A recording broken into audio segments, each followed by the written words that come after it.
আজকে আমার সাথে এরকম এরকম হবে আমি ভাবতে পারিনি। চলো তোমাদেরকে শুরু থেকে বলি। তো এই সকালবেলাতে ঘুম থেকে উঠেই বাবা বলে দিল সোনাগুলো একটু রোদে দিতে, তো তাই জন্য আমি রোদে দিতে আমি একটু গ্যালি মেরে পরে একাই বস্তাটা তোলার চেষ্টা করছিলাম, তো তুলতে গিয়ে আবে শালা যা যাই হোক অনেক কষ্ট করার পর তুলে নিলাম বস্তাটা তুলে ছাদের উপর দিকে যেতে লাগলাম। ছাদে এসে সোনাগুলো হালকা পাতলা করে মেলে দিলাম। তোমরা যদি সোনা নিতে চাও তাহলে কমেন্ট করো, ঠিক আছে? আর এইদিকে যে তোমরা যতগুলো মাঠ দেখতে পাচ্ছ এই মাঠগুলো আমাদের, কিন্তু কাগজে কলমে আমাদের নেই। কাজ শেষ করে চলে এলাম এদিকে একটু ঘুরে ঘুরে করতে। আর এখানে এসে দেখি এখানে একটা পাখি মরে পড়ে রয়েছে। পাখিটাকে দেখে সত্যি অনেক খুব খারাপ লাগছিল। আবে ছেলে এখানে এসে ঠাকুর মন্দিরে একটু প্রণাম করে নিলাম।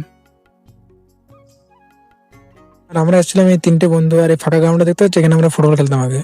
আর আমি যেখানে যাই সেখানে একটু নেচে নেচে একটু আনন্দ করি। Moviendo la manta, movete marchita, movete marchita, movete marchita, movete marchita, movete. আমি এখন বাড়ি চলে এসেছি, বাড়ি এসে চান করে খাওয়া দাওয়া কমপ্লিট করে চলে এলাম এখানে আগুন পাওয়াতে। তোমাদেরকে একটা কথা বলি, ছোট ভাই মনে করো ভিডিওটা লাইক করে দেবে, আর পর দেখা হচ্ছে পরের ভিডিওতে। Tata bye bye.